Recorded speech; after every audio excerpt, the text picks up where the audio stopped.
20 Januari 2017 mungkin adalah hari yang tak biasa bagi supporter timnas Indonesia. Setelah menjalani era kegelapan yang begitu suram, akhirnya muncul sepercik harapan di tubuh timnas Indonesia.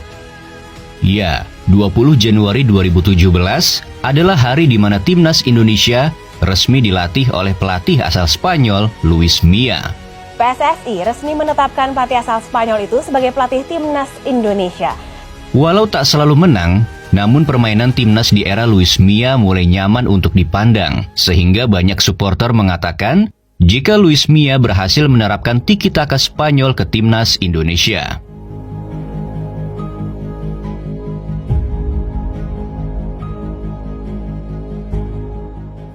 Pada 25 Agustus 2018, datang berita mengejutkan. Jika Luis Milla telah melangsungkan perpisahan dengan timnas U23. Sekaligus berakhirnya kerjasama antara pelatih asal Spanyol itu dengan PSSI. 20 Desember 2018, akhirnya PSSI resmi menunjuk Simon McManamy sebagai pelatih kepala timnas Indonesia. Pelatih yang dipilih karena nilai kontraknya tak semahal Luis Milla dan juga punya pengalaman melatih Sriwijaya dan Barito Putra. Namun apa yang dikorbankan? Timnas Indonesia secara memalukan terpaksa tunduk dari Malaysia dan itu terjadi di Gelora Bung Karno dalam kualifikasi Piala Dunia 2022.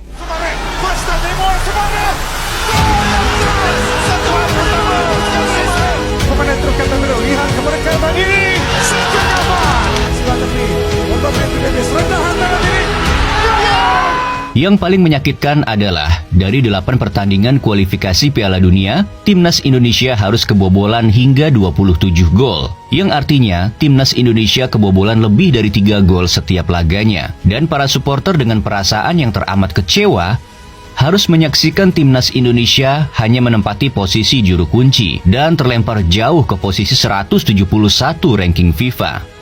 15 Oktober 2019, desakan Simon out pun diteriakan oleh para supporter timnas Indonesia. Dan pada 30 November 2019, akhirnya PSSI resmi memecat pelatih kelahiran Glasgow, Skotlandia tersebut. Setelah itu muncullah 2 kandidat pelatih utama timnas Indonesia, yaitu Sintayong dan Luis Milla. Dan pada 28 Desember 2019, kembali harapan supporter tumbuh untuk timnas Indonesia. PSSI resmi mengumumkan Sintayong sebagai pelatih kepala timnas Indonesia. Berbekal pengalaman di Piala Dunia, Sintayong diharapkan mampu mengubah timnas yang tadinya hancur-hancuran menjadi timnas yang tak terlalu mengecewakan. Maka STY memulai pekerjaan beratnya dengan menitik beratkan pada aspek fisik.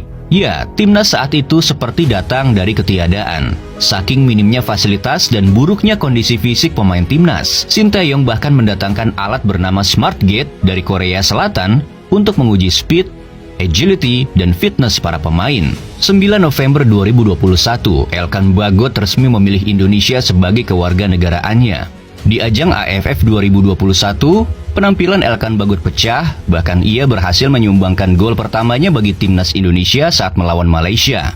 Secara dramatis, anak asuh Sintayong berhasil mengalahkan Singapura di semifinal dan menjadi runner-up usai kalah melawan timnas Thailand. Di momen inilah STY mulai dipandang. Ia dinilai berhasil memotong generasi dan menggantinya dengan pemain muda. Juga stamina pemain timnas pun jauh lebih baik dari era sebelumnya. Walau tak menjadi juara, namun gairah sepak bola Indonesia mulai tumbuh setelah momen ini.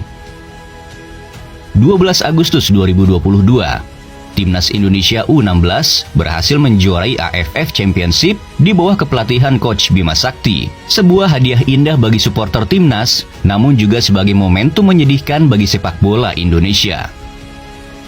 Supporter bangga karena menjadi juara, namun juga terpecah karena ada sebuah statement kontroversial dari seorang mantan penjaga gawang timnas yaitu Marcus Horizon. Rizal, Rifat, dan ini Coach Marcus.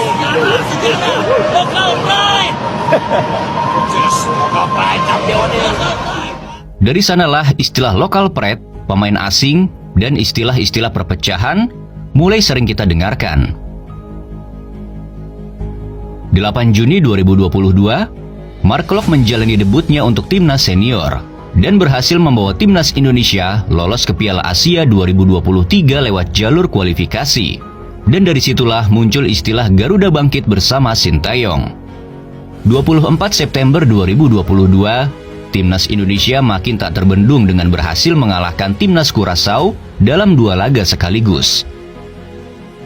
Pertandingan itu menjadi spesial, mengingat Timnas yang biasanya hanya melangsungkan FIFA Matchday melawan Timor Leste dan Bangladesh, namun kali ini berhasil mendatangkan Timnas Curaçao dengan peringkat 84 FIFA dan juga mampu menang. Kepercayaan diri punggawa Timnas dan sinergi antara pemain dengan Sintayong pun sudah sangat kuat waktu itu.